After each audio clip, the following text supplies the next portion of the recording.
Thank you for this month, for doing all this for someone like me. I really wish I could have given you more. What are you talking about? You always help me out. This is worth more than $60. After my father passed away, my mom has been living on her own in her family home, getting by on a pension of $1,000 a month. I've been sending her money as a form of support. But it wasn't just $60. Wait a minute, what do you mean $60?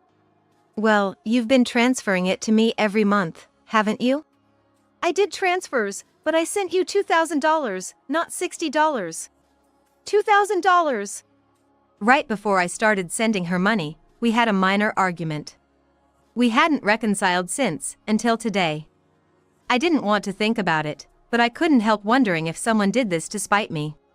Yet, seeing my mom's shocked face, it didn't seem like she was lying. But then, how did this happen? Could there have been a mistake with the amount? That's impossible. Weren't you the one who transferred it? That's when something important dawned on me. How could I have forgotten something so simple? Right, that's what it was. Did you figure something out? Yes, I even know who did it. The culprit was someone close to us. So, I need your help with something, Mom. If there's anything I can do. That's how we started our plan. The first step was to hand over next month's money in person. This would reveal the perpetrator's actions and motives. And with that, our quest for revenge began. I'm Tabitha. I'm currently running a small clothing store I inherited from my father 2 years ago. I worked at a cosmetics company until I became 50. Then, my father passed away in a car accident. At first, the inheritance went to my mother, but considering her age among other things, I ended up taking over. Need any help? My husband Michael offered. He usually works as a construction site supervisor. He helps out whenever he can find the time. I was actually thinking of closing the shop, so we're good. Then let's head home together. Okay, just give me a moment. I married Michael when I was 24. It was arranged by a relative, but we hit it off right from the first meeting. It was a whirlwind romance. We married less than a month after we met. Especially in our younger days, we were known as the lovey-dovey couple around the neighborhood. I believe that hasn't changed even now. By the way, Kevin is visiting us soon. Really? Why does he never tell me these things? Maybe he's scared. Oh, come on! Kevin is our only son, now married and living in a different town. He visits us regularly but always seems to show up unexpectedly. And the following weekend, Kevin came over. I'm home. Huh? You're by yourself today? Yeah, my wife went out with some friends. I was on my own, so I thought I'd come over. Come on in. Your dad's waiting, too. Then I noticed Kevin looked a bit serious. Mom, I've got something important to talk about. Something important? Yeah, I'd prefer if it were just the two of us. While we were talking, my husband Michael came from the back. How long are you gonna stand there chatting? I'll be there in a minute. Mom, let's talk about what I mentioned earlier another time. Sure. I had never seen my son react this way before. I was curious but thought it might not be right to pry too much at the moment, so I let it be. How have you been lately? Oh, yeah, everything's going well. As we engaged in an ordinary parent-child conversation, a smartphone rang. Isn't that Dad's? Let me see. Michael stepped away, and after about 5 minutes, he came back. Looking slightly annoyed. Everything okay? I need to head to the office. Seems like there's some trouble there. That sounds serious. Kevin, you're here for a visit, take your time and relax. I will. After making sure my husband had left, Kevin resumed our earlier conversation. About what I was saying earlier, well, it's just a light rumor, so I'm not sure how true it is. What are you talking about? It's about Dad's company. A friend told me that it seems like the business isn't doing too well. Like going bankrupt? But it's just a rumor, right? Apparently, a former employee said that. And behind the scenes, they might be up to even worse stuff. That can't be true. At that moment, I was skeptical. Anyway, I think it's best we keep this to ourselves and not tell Dad. You're right. If something's up, he'll surely talk to us about it. Let's keep this between you and me for now. After Kevin left, I was alone at home, thinking about our conversation. We've always consulted each other about anything before. So, I decided to trust my husband. Then, one day, he came to me with a request. I've got a favor to ask. A favor? Well, if it's something I can do. I need to borrow some money. What for? I can't say. What? I can't lend you the money without an explanation. Please. He was prostrating himself, even shedding tears. I had never seen him like this in all our years of marriage. How much? $20,000. $20,000! I was shocked by the amount. I hesitated. I can't lend it to you without knowing what it's for. I'm sorry, but I just can't do it. Sure. I silently nodded. All right. With that, he said he was going out for a walk and left. As much as he's been my partner for years, some things just aren't that simple. At the same time, I received news that my mother had taken a fall. Rushing to the hospital, I found her in surprisingly good spirits. What happened?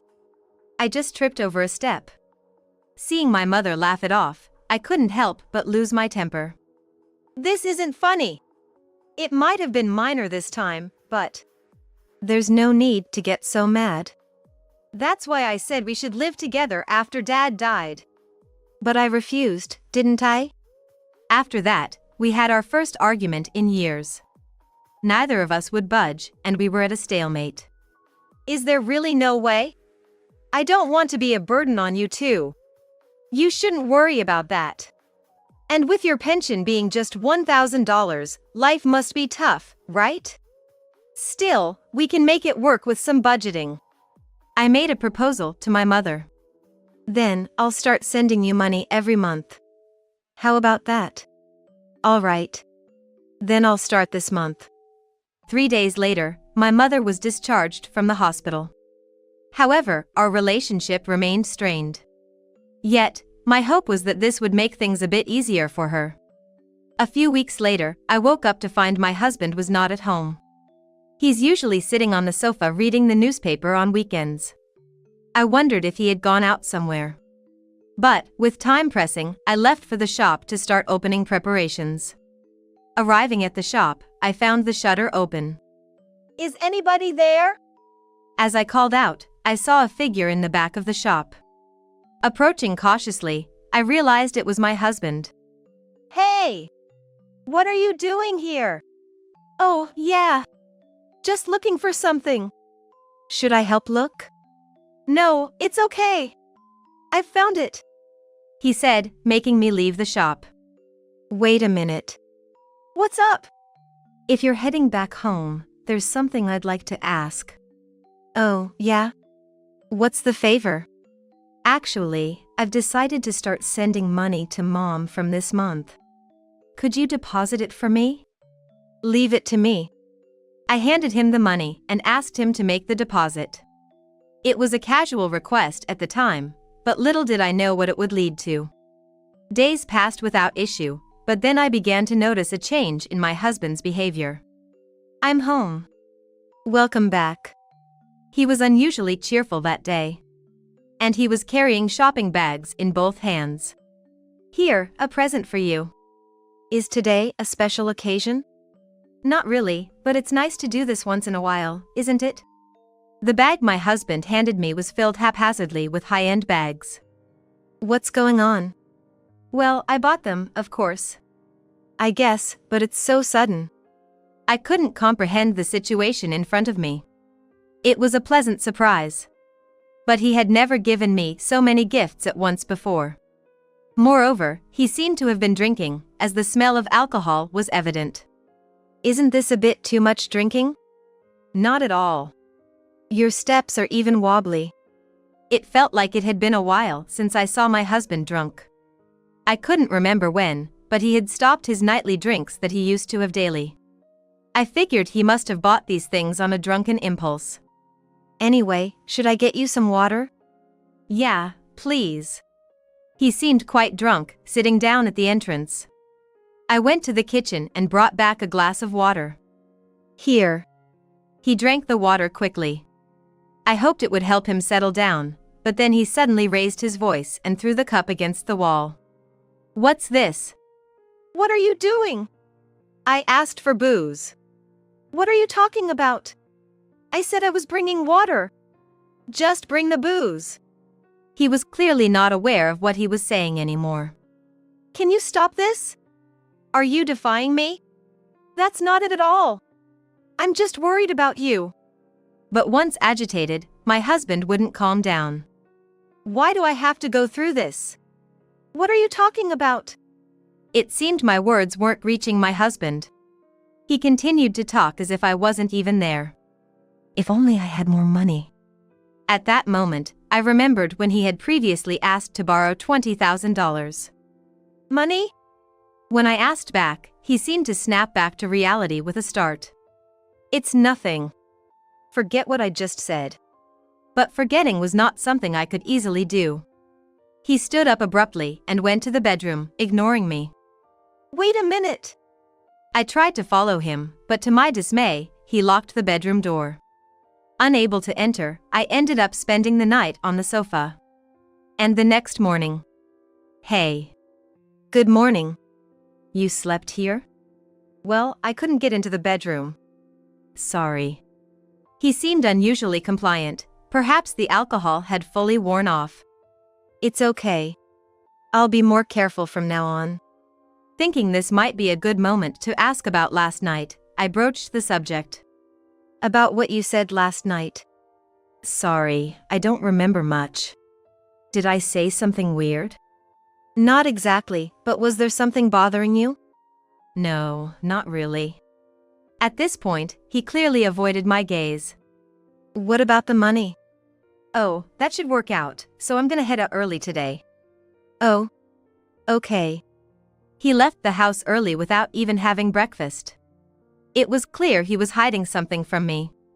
But I still didn't know what. Unable to sit still, I reached out to my son. Sorry to call so early in the morning. It's fine, but what's up? I just needed to talk about something. I explained the unease I've been feeling lately. I see. I've tried to get the full story, but he either dodges the question or runs away from it. I don't know what to do. From what you've told me, it's clear he's hiding something. Finding a good solution seemed impossible, and I was at a loss. After a moment of silence, my son made a suggestion. Then, let me ask him directly. What? Being a man, maybe I can get him to open up. Do you think he'll talk to you? I'll do what I can. So, about the day. We came up with a plan. The execution day was set for Sunday, 2 weeks from now. Until then, we would be extra careful not to let my husband suspect anything. I'll be home late today. That's fine, but what about your return? I'm not sure. There's a company drinking party for the first time in a while. Don't drink too much like last time. I know. Oh, and please take care of this month too. I said, handing over an envelope. Got it. I saw my husband off, then headed to my shop. Next to my clothing store, there's an old butcher shop. That's been there since I was a child. It's run by the Nadies, an elderly couple. Tabitha, do you have a moment? Yes, what's up? Actually, there's something I've been meaning to talk about. I listened intently, wondering what this was about. A little while ago, I saw your husband in the shop, and something about his behavior caught my attention. That must have been when he said he was looking for something. Yes, he mentioned he was looking for something at that time. Really? I peeked in because I was curious and he seemed frantic. Frantic? I think he was towards the back of the shop, looking for something with such an intense expression that it actually scared me a bit. I see. Thank you for letting me know. But that issue has been resolved. Oh, is that so? I feel like I made a big deal out of it for nothing. No, not at all. I appreciate your concern. All right then, see you around. After ending the conversation, I headed to the back of the shop. There were a couple of simple desks with drawers in the back. Just to be sure, I checked the drawers, but they were all securely locked. The conversation had naturally ended, but I never got to ask what he was looking for. After finishing my work, I waited for my husband to return. He said he had a drinking party, so he might not come back yet. It was already 9 p.m. I passed the time reading a book. Looking at the clock, it was nearly midnight, and I was just about to go to bed. My husband returned. He didn't seem too drunk. Didn't drink much today? I caused enough trouble last time. I see. Oh, by the way, the butcher's wife asked me today about that time you were looking for something. Oh yeah, that happened. So, what were you looking for? Huh? I mean, I was just wondering what it was. I stared intently at my husband. Right, I never mentioned it. It was this. He showed me a watch he was wearing. So it was that.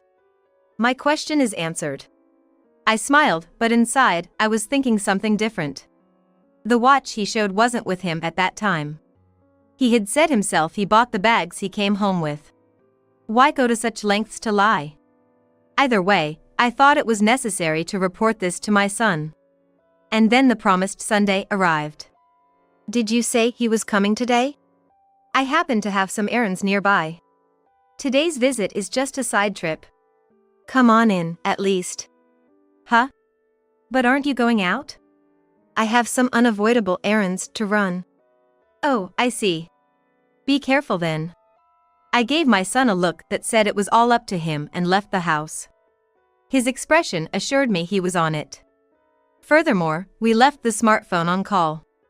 So I could listen in on the conversation between my son and husband. Pretending to leave was strategic, thinking it would coax the truth out more effectively. Soon, I could hear their conversation. Lately, Mom seems worried about you. Worried? Is there something you're aware of? I don't know what you mean. Besides, Mom isn't here, right? That's true. Can we keep this talk between us? Of course. I was a bit excited about what I might hear next. What my husband shared was something I had heard from my son before. The company hasn't been doing well lately. Employees are leaving one after the other. But you're still working there despite the situation? Well, yes, but I've been thinking of quitting. Continuing to work there will only trouble your mom. I had my doubts about my husband, but hearing those words brought a bit of relief. I see. But wouldn't it be better to talk about it more?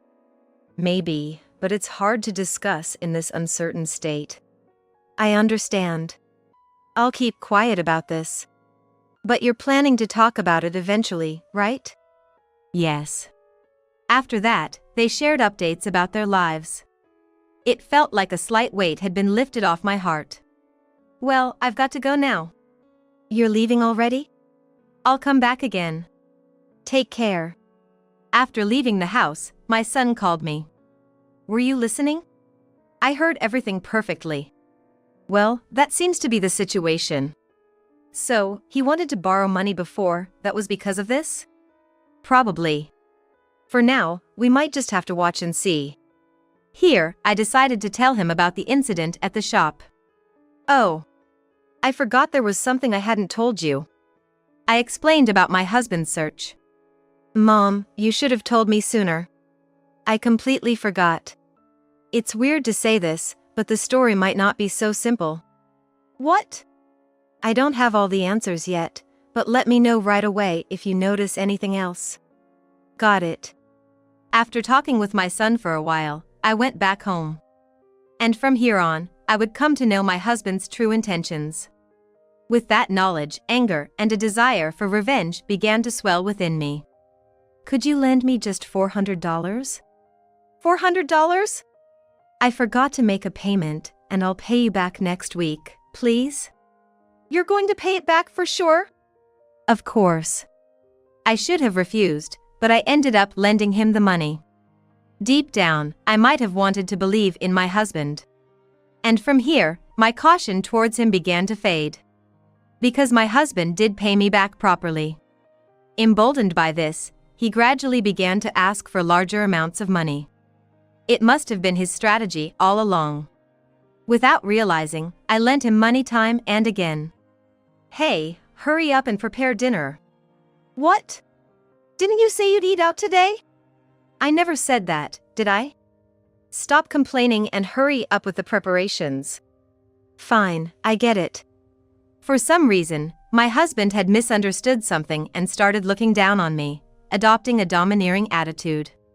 He seemed to believe that he could borrow money from me if he asked. His erratic behavior continued unabated. Isn't it a bit too much to drink? When I returned from work, my husband had already started drinking in the evening, and there were empty beer cans and wine bottles scattered around. Too much? This is nothing. I realized that if things continued like this, it would be a repeat of the past. I began cleaning up. My husband, already intoxicated, threatened me with a bottle in hand, using harsh words. Listen carefully. If I decide to take action, this bottle is going to fly. Okay, just put down whatever you're holding. Then go buy some more alcohol. I did as my husband instructed and headed to the convenience store to buy more alcohol. As I stepped outside the house, I gazed at the starry sky above. I hadn't realized how beautiful the sky was. I got lost in the view for a while. Then, I received a call from my husband. Hello? Where are you? Did you buy the alcohol? I'm on my way to get it. Seriously, what are you doing? Hurry up and get it. I quickly bought the alcohol and returned home. I cautiously opened the door to the living room. I had expected to hear something from my husband, but he was sound asleep, peacefully snoring. I wondered what he was doing with himself and watched him with a mix of emotions. Feeling exhausted from my husband's tyranny, I received an unusual call from my mother. A phone call is quite rare. What's going on? Thank you every month for doing this for me. I wish I could give you more. What are you talking about? I'm always grateful. It's worth more than $60. Since my father passed away, my mother had been living alone in her childhood home, surviving on a monthly pension of $1,000. But I wasn't just giving her a mere $60. Wait a minute, what do you mean $60? You've been transferring it every month, haven't you? I did transfers, but I sent you $2,000, not $60. $2,000.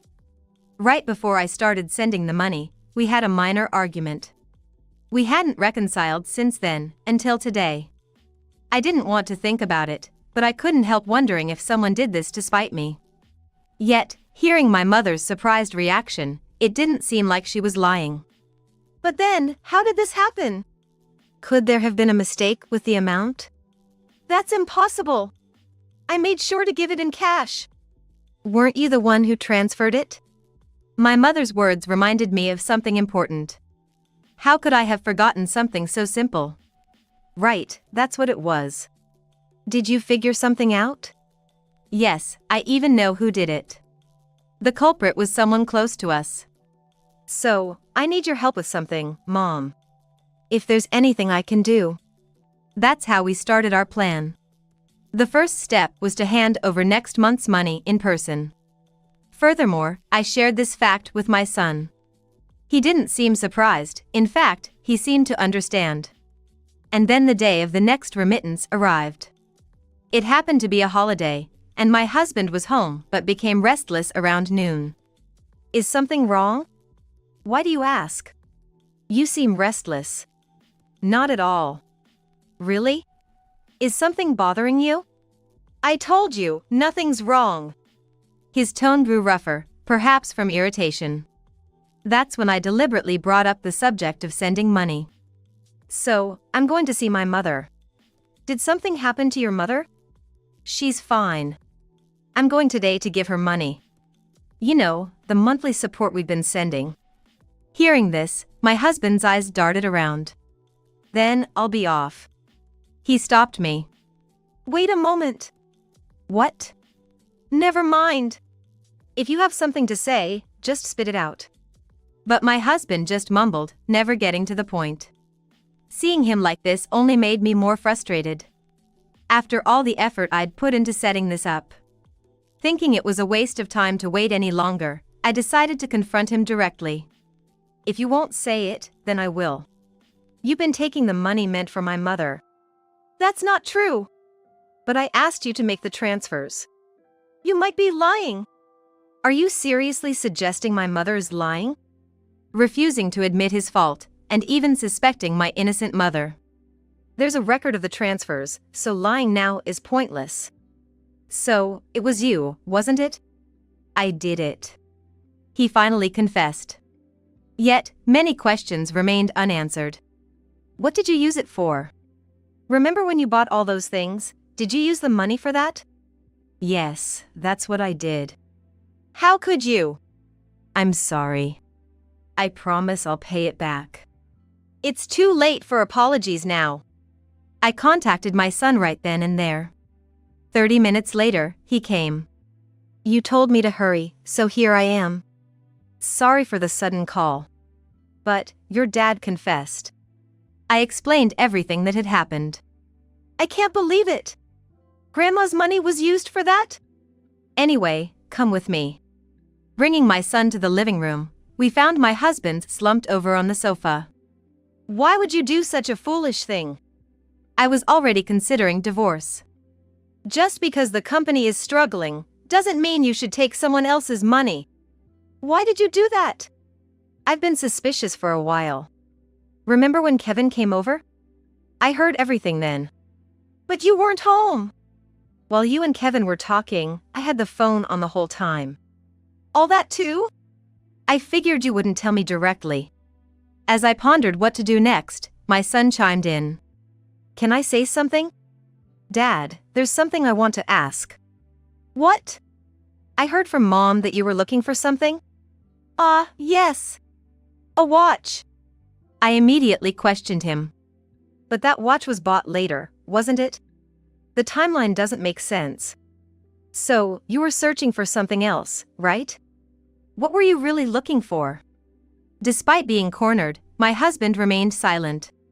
Mom, are you sure there's nothing you know? Wait a minute. I desperately racked my brain. Was there something in that shop that my husband would want? I check the cash register every day, so it can't be related to that. That leaves us with the contents of the desk. My husband, who had been in need of money, might be connected to this. Oh, could it be? Did you figure something out? I can't believe it, but what you took was the deed to the store, right? I didn't miss the slight twitch in my husband's shoulder. Looks like I hit the mark. I never expected you to go this far. This is a serious crime, you know. So, what did you do with it? I used it as collateral to borrow some money. What? And you have no way to pay it back? My head is spinning. Mom. My son supported me as I sat down. Anyway, call the police. The police. Why are you surprised? After what you've done, it's only natural. Later on, we reported it to the police with the help of our son. 15 minutes later, the police arrived, and the situation was explained. My husband admitted to his actions and was taken to the police station. However, this story didn't end there. Some days later, we received a call from the police, and what we heard was shocking. On that day, I decided to visit my husband. He looked completely worn out. How are you feeling?